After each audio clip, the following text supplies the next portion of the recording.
শুভ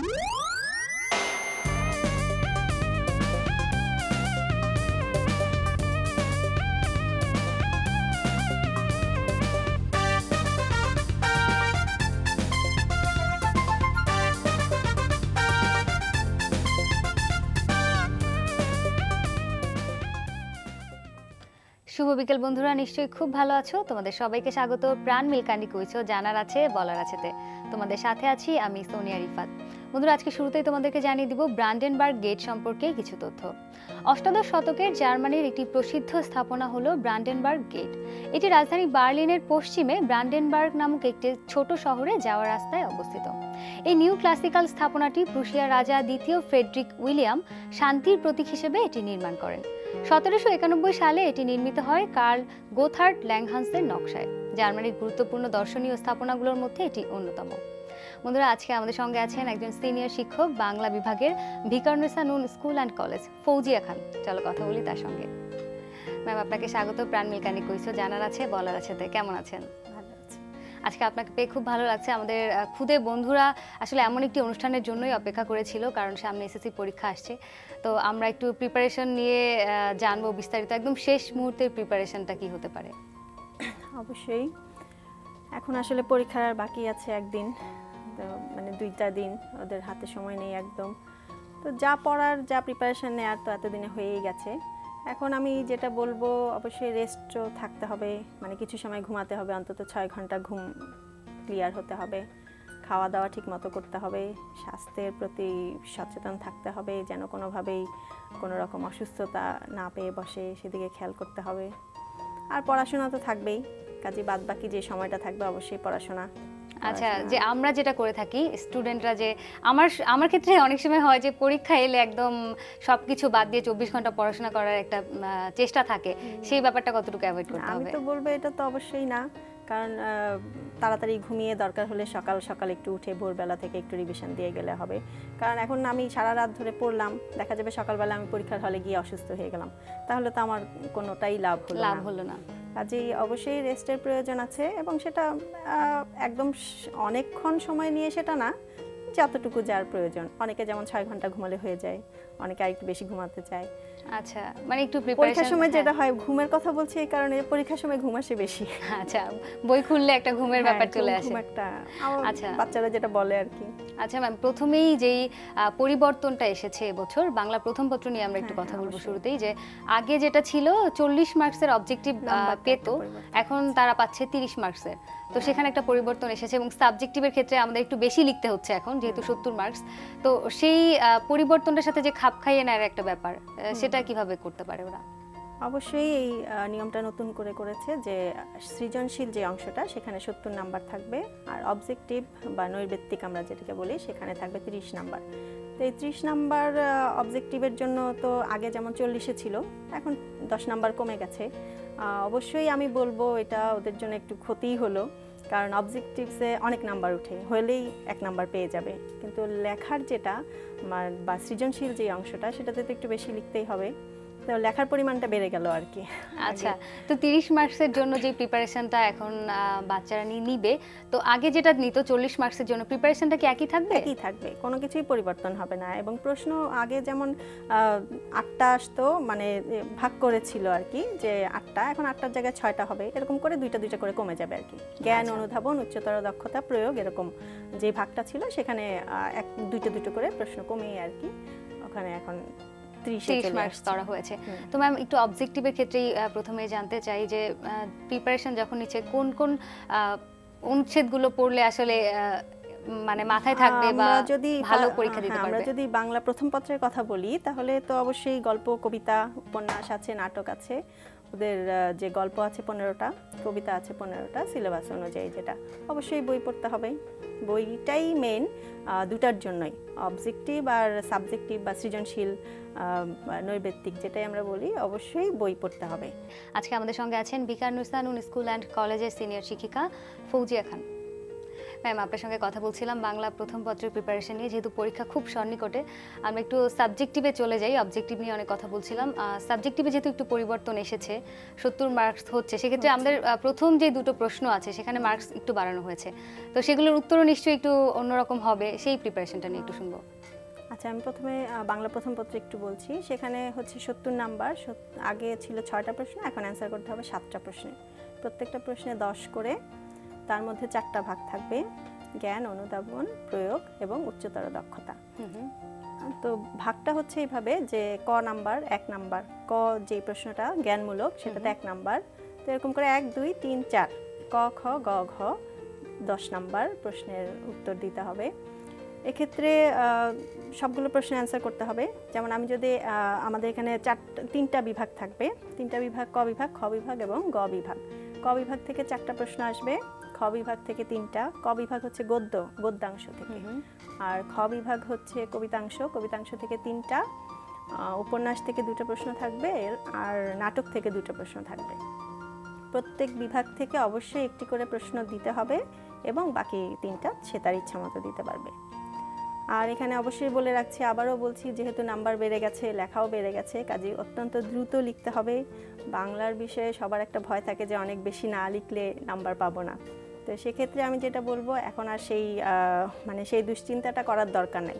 মোটামুটি আমার উত্তর যতটুকু, অল্প কথায় আমি যদি লিখে ফেলতে পারি, অবশ্যই নাম্বার দেওয়া হবে। এবং এখন যেহেতু প্রশ্নপত্র সৃজনশীল হয়েছে, সেক্ষেত্রে আগে থেকেই জানা থাকে যে আসলে কোন উত্তরটা কতটুকু হবে। তা আমরা একটু ওই বিষয়টা নিয়ে কথা বলতে চাই, যেহেতু 4টা ভাগ রয়েছে। আমি বলে দিচ্ছি অবশ্যই, কারণ এটা খুব গুরুত্বপূর্ণ একটা বিষয়। কারণ এখন আমাকে 4টা করে যেহেতু অংশ, 28টা প্রশ্নের অ্যান্সার করতে হবে।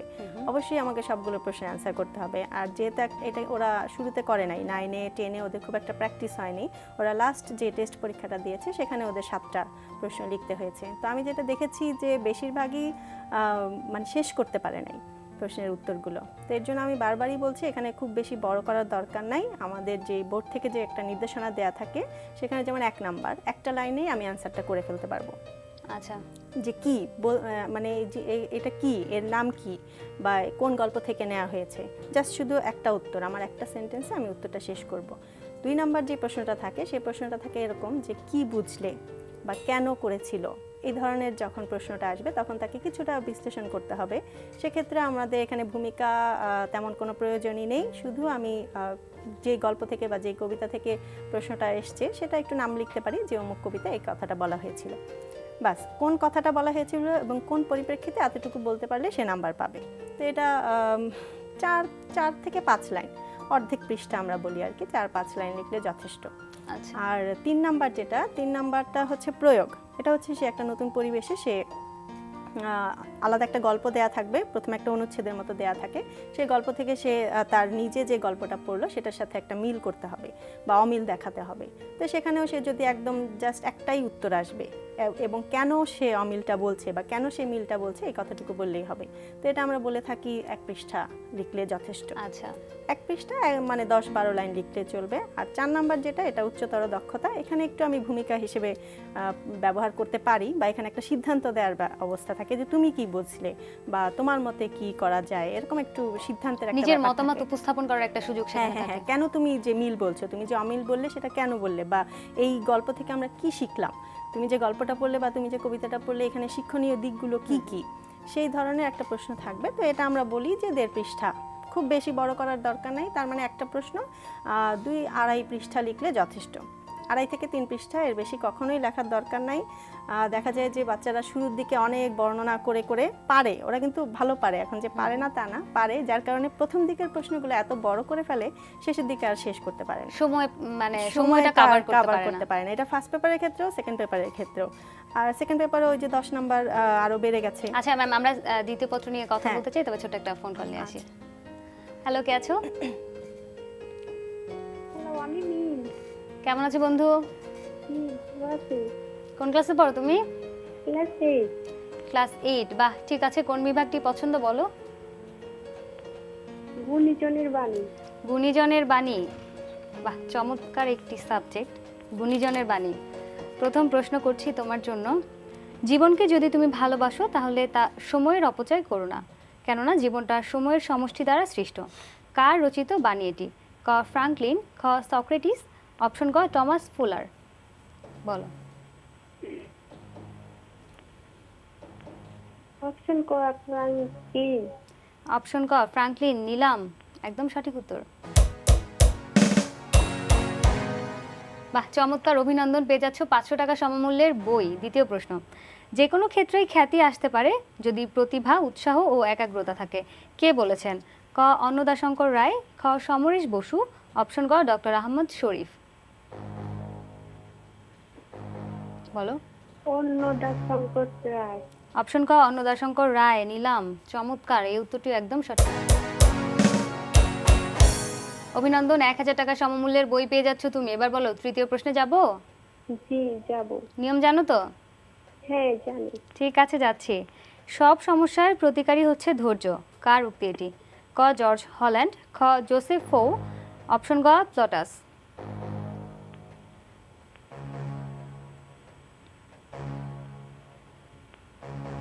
বলো। অপশন গ পটাশ। অপশন গ প্লটাস নিলাম, কনফিডেন্টলি উত্তর দিয়েছো? সঠিক উত্তর। বাহ, চমৎকার, অভিনন্দন, 2000 টাকা সমমূল্যের বই পেয়ে যাচ্ছ। আর একজন বন্ধু আছে। হ্যালো, কে আছো? আপু আমি আকিফ। কেমন আছো বন্ধু? ভালো আছে আপু, আপনি কেমন আছেন? আমি খুব ভালো আছি। কোন ক্লাসে যেন পড়ো? ক্লাস 7 এ। ক্লাস 7 এ, ঠিক আছে। এবার কোন বিভাগটি পছন্দ, ঝটপট বলে ফেলো। খেলার মাঠ। খেলার মাঠ, কোন খেলা পছন্দ করো? ক্রিকেট। ক্রিকেট, ঠিক আছে। প্রশ্ন করছি, প্রথম প্রশ্ন, ফিফা ক্লাব বিশ্বকাপে এখন পর্যন্ত সবচেয়ে বেশিবার শিরোপা জিতেছে কোন ক্লাব? ক রিয়াল মাদ্রিদ, অপশন খ ম্যানচেস্টার ইউনাইটেড, অপশন গ বার্সেলোনা। অপশন গ বার্সেলোনা। অপশন গ বার্সেলোনা, কতবার জানো? না আপু। 3 বার। চমৎকার, একদম সঠিক উত্তর। অভিনন্দন, 500 টাকা সমমূল্যের বই পাচ্ছ। দ্বিতীয় প্রশ্ন, বাংলাদেশ কোন দেশের সঙ্গে অভিষেক টেস্ট ম্যাচ খেলে?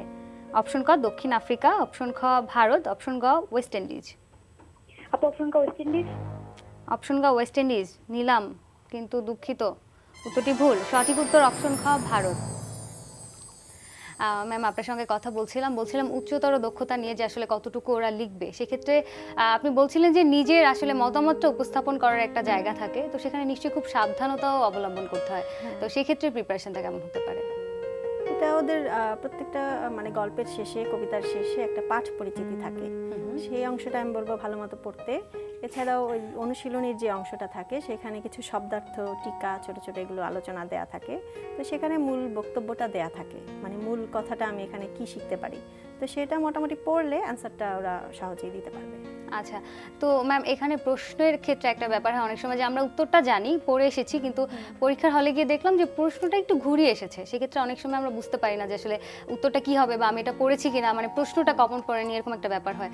তো সেক্ষেত্রে প্রশ্ন পরিচিতি বা প্রশ্নটা ভালো করে বোঝার যে একটা মানে ক্ষমতা, সেটা কিভাবে চর্চা করা যায়? প্রশ্ন বোঝা মানে এখন সৃজনশীল তো, যে 7টা প্রশ্ন বললাম, 7টা প্রশ্নই বুঝতে হবে। এক নাম্বার যেটা ক জ্ঞানমূলকটা সরাসরি বই থেকে আসবে, সে উত্তরটা পড়েছে, জানে এবং সরাসরি উত্তরটা লিখবে। কিন্তু বাকি যে 3টা সেটা অবশ্যই চিন্তা করে দিতে হবে, এবং ওই প্রশ্নটা সে দেখে নাই। সে আমরা যেমন আগে একটা নিয়ম ছিল যে প্রশ্ন বইতে দেয়া আছে, সেই প্রশ্নগুলি আবার পরীক্ষায় আসবে, কিন্তু এখন কিন্তু সেটা হবে না। তাকে ওই অনুচ্ছেদ যেটা দেয়া থাকবে উপরে, সেই গল্পের অনুযায়ী প্রশ্নগুলো করা হবে। কাজেই প্রশ্ন সে চিনবে না, তাকে অবশ্যই ওই সময় বসেই তাকে ঠিক করে ফেলতে হবে। ফার্স্ট পেপারের ক্ষেত্রে বলছি, তাকে কোন উত্তরটা লিখবে, কতটুকু লিখবে, কোন বিষয়টা সে ভালো পারে। যেমন একটা গল্প তার ভালো পড়া আছে, সেই গল্পটার সঙ্গে যে অনুচ্ছেদটা মিলে যাচ্ছে, বা অনেক সময় গল্পের নামও দেওয়া থাকে যে এই বই পড়া গল্পে তুমি কি পড়লে, অথবা বই পড়া গল্পে মূল বিষয়টা কি ছিল, কোন বিষয় নিয়ে লেখা হয়েছে। তো সেটা যেমন সে যদি পড়া থাকে অবশ্যই সে উত্তরটা লিখতে পারবে, উত্তরটা সে পারবেই। যদি তার পড়া থাকে, প্রশ্ন যেমনই হোক, উত্তরটা তাকে বই থেকে লিখতে হবে, এর বাইরে যাওয়া যাবে না। অনুচ্ছেদ অনেকে লিখে, অনেকে খুব একটা মানে লিখতেই হবে তেমন কোনো জরুরি না, কারণ উদ্দীপকটা দেয়াই আছে, প্রশ্নেই দেয়া আছে। অনেকে আবার পুরাটাই তুলে ফেলে। তো আমি যেটা বলবো, সময় নষ্ট করার প্রয়োজন নেই, মোটামুটি 1-2টা লাইন হয়তো সেখান থেকে নিতে পারে। আচ্ছা। নিয়ে বইয়ের উত্তরটাই তাকে লিখতে হবে। প্রশ্নটা আনকমন হবে, প্রশ্নটা সৃজনশীল, ঠিক আছে? এই বিষয়টা আমি বারবারই বলি, প্রশ্নটা হচ্ছে সৃজনশীল কিন্তু উত্তরটা হবে তার বই থেকে, বই তার থেকেই। জানা ঘটনা শুধু থেকে, প্রশ্নটাকে একটু বুঝতে জানা হবে যে আসলে আমি বিষয় থেকে সে অজানায় যাচ্ছে, অজানা এরকম যাচ্ছে। আর কি বিষয়টা। আচ্ছা, সময় হয়ে গেল ছবির গ্যালারি খেলার। দেখা যাক কে আছে আমার সঙ্গে। হ্যালো, কে আছো? নাম বলো। নীলিমা। কেমন আছো বন্ধু? হ্যাঁ, ভালো আছি। ভালো আছো? ঠিক আছে, এখন ছবির গ্যালারি খেলবো, জানো তো? হ্যাঁ, জানি। কোন ক্লাসে পড়ো তুমি? ক্লাস 9-এ। ক্লাস 9-এ। ঠিক আছে, বাহ, ছবিটি ভালো করে দেখো আর প্রশ্নের উত্তর দাও। ছবির এই ফোর্টের নাম বলতে হবে। অপশন ক তারাঘর ফোর্ট, অপশন খ রেড ফোর্ট, অপশন গ দিল্লি ফোর্ট। বলো। অপশন ক তারাঘর ফোর্ট। অপশন ক তারাঘর ফোর্ট। নিলাম, চমৎকার, একদম সঠিক উত্তর।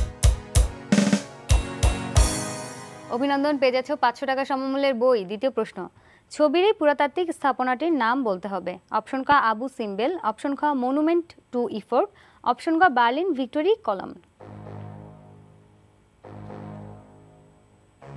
বলো। অপশন ক আবু সিম্বেল। অপশন ক আবু সিম্বেল। নিলাম, চমৎকার, একদম সঠিক উত্তর। জানো এটি কোথায় অবস্থিত? আচ্ছা, জানার জন্য বলে দিচ্ছি, মিশরে। এবার বলো, তৃতীয় প্রশ্নে যাবে? না, যাব না। ঠিক আছে, অনেক ধন্যবাদ।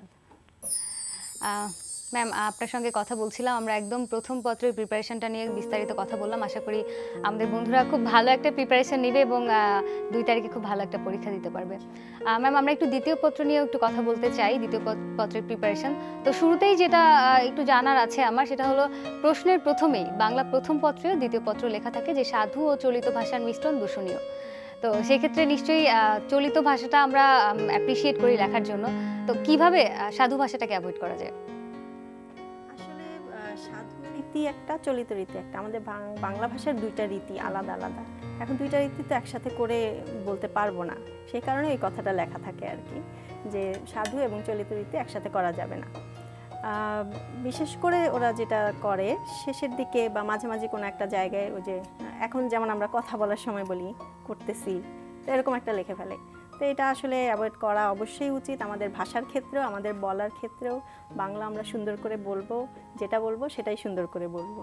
এটাই আমরা, এই কারণেই আসলে এই বিষয়টা বেশি ধরা হয়, লেখা থাকে। আচ্ছা ম্যাম, আমরা তো স্কুলগুলোতে, ঢাকার স্কুলগুলোর বাইরে যদি আমরা যাই, কারণ পরীক্ষার প্রশ্নপত্র তো একই ধরনের হয়, সেক্ষেত্রে সারা বাংলাদেশি স্কুলগুলোতে কি এই রীতিটাকে মানে প্রিপারেশনটাকে আগে থেকেই নেওয়া হয় যে না আমরা চলিত ভাষায় লিখবো? এটা তো বলা হয়েই থাকে, বিশেষ করে বই যেগুলো আছে, যেমন যে গল্পটা তারা পড়ছে সাধু ভাষায় লেখা, পুরাটাই সাধু ভাষায় কঠিন বলে ওরা আর কি, যেটা অনেক কঠিন ভাষা, বুঝতে পারছি না। তো চলিত যেগুলো সেগুলো ওরা সহজেই বুঝতে পারে, কাজে আমরা তো অবশ্যই সেটাই নিব যেটা আমরা সহজে বুঝতে পারি বা লিখতে পারি, অল্প কথায় সুন্দর করে গুছিয়ে লেখা যায়, সেটাই আমরা নিয়ে থাকি, সেটাই লিখবো। কিন্তু যদি আমরা চলিত ভাষায় লিখছি কিন্তু 2-1টা শব্দ চলে এলো সাধু ভাষার, সেখানে কি নম্বর কাটা যাওয়ার কোনো ব্যাপার থাকবে? বাংলা প্রথম পত্রের ক্ষেত্রে খুব একটা এই বিষয়টা দেখা হয় না, কিন্তু দ্বিতীয় পত্রের ক্ষেত্রে প্রত্যেকটা বিষয়েরই আলাদা আলাদা নিয়ম আছে। তো সেই নিয়মের মধ্যে লিখতে গেলে অবশ্যই আমাকে ওই বিষয়টা খেয়াল করতে হবে। বিশেষ করে আবেদনপত্র, আমরা যেমন শেষে যে বলি যে আপনার নিকট বাধিত থাকিব, তো এই কথাটাই আসলে হয় না যে আমি সারাটাই চলিত রীতিতে লিখে শেষে বললাম যে থাকিব। এই অংশটা যে দেখবে খাতা, তার চোখে অবশ্যই পড়বে, তখন সে তো স্বাভাবিকভাবেই নাম্বার কেটে দিবে। আচ্ছা ম্যাম, আমরা একটু প্রশ্নপত্রের ভিতরে চলে আসি, একদম 1 নং থেকে যদি বলি, বাংলা দ্বিতীয় পত্রের, সেক্ষেত্রে প্রথমে থাকে অনুচ্ছেদ এবং পরে থাকে হচ্ছে চিঠি। তো দুটোর ক্ষেত্রে যে পরিবর্তনটা এসেছে, আগে 5 মার্কস করেছিল, এখন 10 হয়েছে। তো সেখানে লেখার ক্ষেত্রে কি পরিবর্তন আসবে? না, লেখার কোনো পরিবর্তন হবে না। এখানে বাংলা দ্বিতীয় পত্রের সুবিধা যেটা হয়েছে যে প্রশ্ন কোনো বাড়েনি, নাম্বারটা বেড়ে গেছে, কাজে এখানে নাম্বার পাওয়ার একটা ব্যাপার আছে, অবশ্যই সহজে একটু লিখলেই নাম্বার পাবে।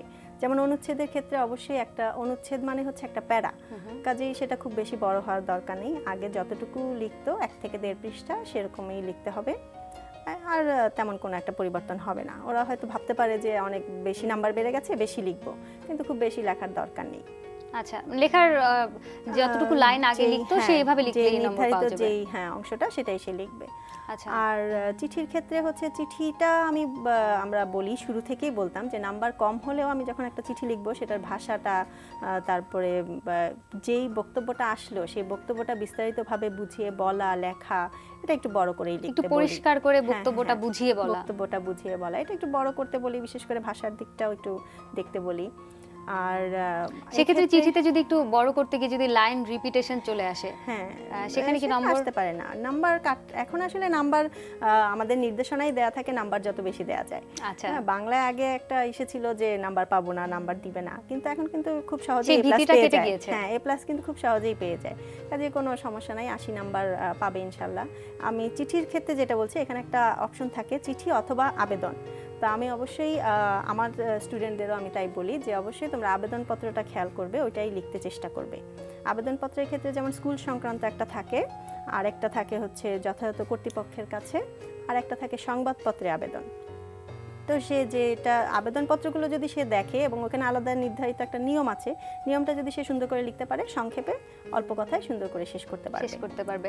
আচ্ছা ম্যাম, অনুচ্ছেদের দিকে আমরা যদি একটু যাই, দুটো অপশন থাকে, সেক্ষেত্রে বাসায় যে প্রিপারেশনটা নেওয়া হয় যে অনেকগুলো অনুচ্ছেদ আমরা পড়ে গেলাম, কিন্তু পরীক্ষার হলে গিয়ে দেখলাম যে সেগুলো থেকে আমার কমন আসেনি, নতুন কোনো শব্দ বা নতুন কোনো লাইন দেয়া হয়েছে, তো সেক্ষেত্রে কিভাবে আসলে লিখতে হবে? আসলে বাংলার ক্ষেত্রে হয় কি, ওরা খুব যে মুখস্থ করে বা অনেক পড়ে লেখে তা না। আমার কাছে যেটা মনে হয়, বাংলা যেহেতু আমাদের নিজের ভাষা, প্রত্যেকটা বিষয় নিয়ে যদি আমি একটু ধারণা নেই তাহলে মোটামুটি লিখতে পারবে। এটা নিয়ে ভয় পাওয়ার কোনো কারণ নেই যে কি হবে আমি পারবো না, এটা না, আমাদের বাচ্চারা লিখতে পারে, সবাই বাংলা কথা তো লিখতেই পারবে। কাজে আমার মনে হয় না খুব একটা শুধু লাইনগুলো একটু বুঝে তারপরে লিখলেই হয়ে যাবে। বিষয়টা একটু নিয়ে একটু চিন্তা করে যদি, যেমন শিশুশ্রমটা কি এটা সে জানে, এবং সেই বিষয়ে একটু কি সমস্যা হতে পারে, কি সমস্যা হচ্ছে, এরকম সে হয়তো লিখতে পারবেই। যদি আমরা চারপাশে যেগুলো দেখছি সেগুলো আমরা লিখতে পারি, একদম নির্ধারিত বিষয়গুলো থেকেই আসবে। যেমন স্বাধীনতা দিবস, একটি সকাল, একটি শীতের সকাল, এরকম ছোট ছোট পরিচিত বিষয়গুলো আসবে। হ্যাঁ, আচ্ছা। আর নাম্বারটা বেড়েছে, কিন্তু লেন্থটা খুব বেশি বাড়ানোর দরকার নেই, এটা অবশ্যই মাথায় রাখতে হবে। আচ্ছা ম্যাম, একটু যদি সারাংশ সারমর্মর দিকে আমরা তাকাই, আমি সবগুলো একটু বলছি। যেমন 2 নাম্বার ওদের চিঠিটা চলে গেল, চিঠি আবেদন, অবশ্যই আবেদনপত্রটা দিলে ওদের জন্য সুবিধা হবে। আমাকে কিন্তু 6টা প্রশ্নেরই অ্যান্সার করতে হবে, এটা মাথায় থাকতে হবে, কাজে অল্প সময়ের মধ্যে যেভাবে শেষ করা যায়। আর তারপর হচ্ছে ওদের একটা ভাব সম্প্রসারণ থাকে, একটা সারাংশ সারমর্ম থাকে। তো সারাংশ সারমর্ম যেটা, এটা অনেকেই ভুল করে, মনে করে বড় করে লিখতে হবে। সারমর্ম তার মানে মূল কথাটাই লিখতে হবে। মূল কথাটা অবশ্যই 3টা বাক্যে, 3 থেকে 4টা বাক্যে লিখতে হবে। এটা যদি বড় করে লেখে তাহলে নাম্বার মাইনাস হবে। আচ্ছা ম্যাম, একটু সারাংশ আর সারমর্ম দুটোর দিকে যদি যাই, দুটোর মধ্যে মূল পার্থক্যটা আসলে মূল বক্তব্যই আসলে মূল কথাটা হচ্ছে মূল বক্তব্য। সারাংশটা বলা হয় সাধারণত গদ্যাংশ থেকে যে অংশটা আসে, আর সারমর্ম হচ্ছে কবিতাংশ থেকে যে অংশটা আসে।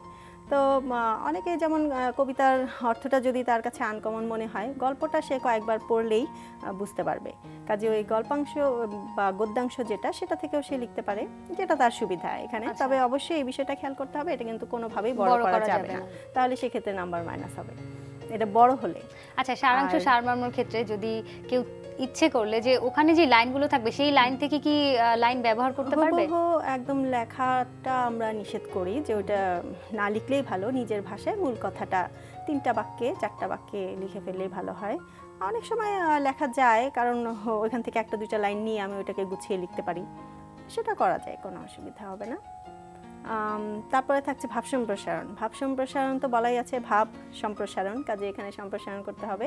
এখানেও নাম্বার 10 হলেও এটাতে একটু বর্ণনা বিশেষ করে করতে হবে, যেমন দৃষ্টান্ত দেখাতে হবে। যেই ভাব সম্প্রসারণের যে অংশটা আছে, যেমন শৈবাল দিঘিরে বলে উচ্চ করে শির, লিখে রেখো 1 ফোঁটা দিলেম শিশির, তাহলে এটাকে বর্ণনা করতে হবে, মূল কথাটা কি। আমরা এটাকে সাধারণত বলে থাকি 3টা প্যারায় লিখতে। এই বিষয়গুলো অবশ্যই তাকে খেয়াল করতে হবে, কারণ সেকেন্ড পেপারে আমরা নিয়মটা খুব দেখা হয়, বিশেষ করে বাংলা টিচাররা কিন্তু হাতের লেখাটা এখন অত বেশি গুরুত্ব না হলেও পরিষ্কার পরিচ্ছন্নতা, তারপরে প্যারাগুলো ঠিক আছে কিনা, এগুলো একটু খেয়াল করে। কাজেই আমরা ভাব সম্প্রসারণ 3টা প্যারায় লিখবো, একদম প্রথম প্যারাটা যেমন একটু সংক্ষেপে মূল বক্তব্যটা বলবো, তারপরে পরের সেকেন্ড প্যারাটা বিস্তারিত হবে, সেখানে আমার দৃষ্টান্ত উদাহরণ আলোচনা যেগুলো বিস্তারিতভাবে বর্ণনা আচ্ছা করব। ম্যাম, আমরা একদম মানে শেষ মুহূর্তে চলেছি, একটু যদি খুব সংক্ষেপে জানতে চাই রচনা নিয়ে, একদম খুব সংক্ষেপে। রচনাটা হচ্ছে ইম্পর্টেন্ট, সবচেয়ে বেশি নাম্বার 20 নাম্বার রচনাটা অবশ্যই বিস্তারিতভাবে লিখতে হবে। যে কোনো বিষয়ে এখন 3টা রচনা আসবে, 3টা থেকে যে কোনো একটা বিষয় লিখতে হবে। এখানে বিষয়গুলো সে যদি পড়া থাকে অবশ্যই পারবে, যদি নাও পারে অবশ্যই সে কোনো একটা একটু 2-3 বার একটু প্রিপারেশন তো থাকে, একটু চিন্তা করে লিখে ফেলতে পারবে, লিখতে পারবে। আচ্ছা ম্যাম, আজকে আপনাকে পেয়ে খুব ভালো লাগলো, অসংখ্য ধন্যবাদ। আজকে আমাদের খুদে বন্ধুরা খুব উপকৃত হবে, যাদের 2 তারিখ থেকে পরীক্ষা শুরু হচ্ছে, নিশ্চয়ই ওরা খুব ভালো একটা প্রিপারেশন নেবে। ম্যাম আপনাকে অনেক ধন্যবাদ। আপনাকেও ধন্যবাদ, আমাকে এনটিভিতে আনার জন্য ধন্যবাদ, এবং আশা করি শিক্ষার্থীদের উপকার হবে বা তারাও উপকৃত হবে।